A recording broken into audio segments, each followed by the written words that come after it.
IPL franchise royal Challengers বেঙ্গালুরুতে 11 মৌসুম একসঙ্গে খেলেছেন। বিরাট কোহলির সঙ্গে এবি ডি ভিলিয়ার্সের সম্পর্কটা তাই শুধু সতীর্থ হিসেবেই নয়, বন্ধুত্বের দিক থেকেও ঘনিষ্ঠ।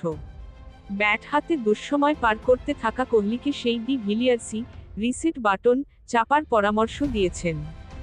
দক্ষিণ আফ্রিকান কিংবদন্তি ডি ভিলিয়ার্স মনে করেন, কোহলির লড়াকু মনোভাব একই সঙ্গে তার শক্তিমত্তা ও দুর্বলতা।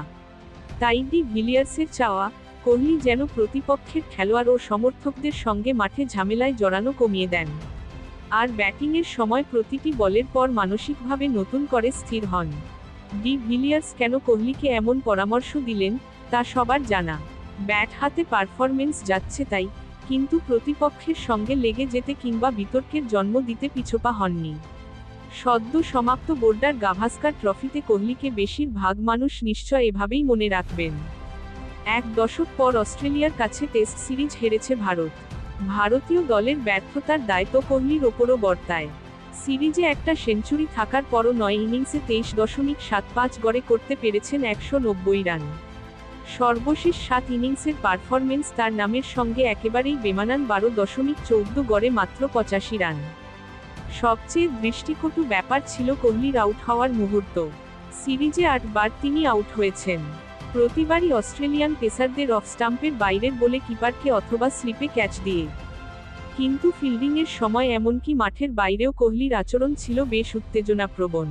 মেলবোর্ন বিমানবন্দরে নেমেই অস্ট্রেলিয়ার এক নারী সাংবাদিককে ধমক দিয়েছেন। বক্সিং ডে টেস্টে অভিষিক্ত স্যাম কনস্টাসকে কাঁধ দিয়ে ধাক্কা মেরেছেন। গতকাল সিডনি টেস্ট হারের দিনে বাউন্ডারির কাছে ফিল্ডিংয়ের সময় প্যান্টের পকেট বের করে অস্ট্রেলিয়ার সমর্থকদের ইঙ্গিতপূর্ণভাবে বোঝাতে চেয়েছেন তার কাছে কোনো শিরীষ কাগজ নেই। অর্থাৎ 2018 সালে কেপটাউন টেস্টে স্যান্ডপেপার গেট কেলেঙ্কারির বিষয়টি অস্ট্রেলিয়ানদের মনে করিয়ে দিয়েছেন। ডি ভিলিয়ার্সের মনে হয়েছে, এবারের অস্ট্রেলিয়া সফরে কোহলি একটু বেশিই ঝামেলায় জড়িয়েছেন। সামাজিক যোগাযোগ মাধ্যম এক্সে পোস্ট করা ভিডিওতে তিনি বলেন, আমার মনে হয় বিরাট কোহলি তার লড়াকু মনোভাব ও স্বভাবগত কারণে মাঝেমধ্যে ভুলে যায় এমনটা করা উচিত নয়, এবং ঝামেলায় জড়িয়ে পড়ে সমগ্র ভারতকে দেখাতে চায় তাদের হয়ে লড়াই করার জন্য সে আছে। তার দক্ষতা, অভিজ্ঞতা ও খ্যাতি এ ক্ষেত্রে কোনো বিষয় নয়। কখনো কখনো প্রতিটি বলের পরই এমনটা দেখা যায়। হয়তো কখনো কখনো সে অতিমাত্রায় ঝামেলায় জড়িয়ে পড়ে।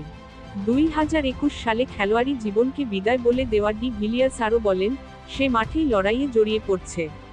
এটা তার সবচেয়ে বড় শক্তি, আবার একই সঙ্গে দুর্বলতাও হতে পারে। এই সিরিজে আমরা কয়েকজন খেলোয়াড়ের সঙ্গে তার ব্যক্তিগত লড়াই দেখেছি, এমনকি দর্শককেও উত্তেজিত করে তুলতে বাদ রাখেনি। যেহেতু অনেক দিন হলো ব্যাট হাতে ছন্দে নেই, তাই কোহলিকে ঝামেলা এড়িয়ে ব্যাটিংয়ে আরও মনোযোগী হওয়ার পরামর্শ দিয়েছেন ডি ভিলিয়ার্স। আমার মনে হয় তার মনকে নতুন করে স্থির করতে হবে।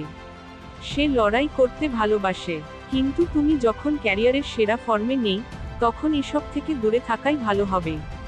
ব্যাটসম্যান হিসেবে প্রতিটি বলেই মনকে রিসেট করতে হবে এবং মনে করতে হবে এক একটি বল এক একটি ইভেন্ট। কে বল করছে তা ভুলে যাও।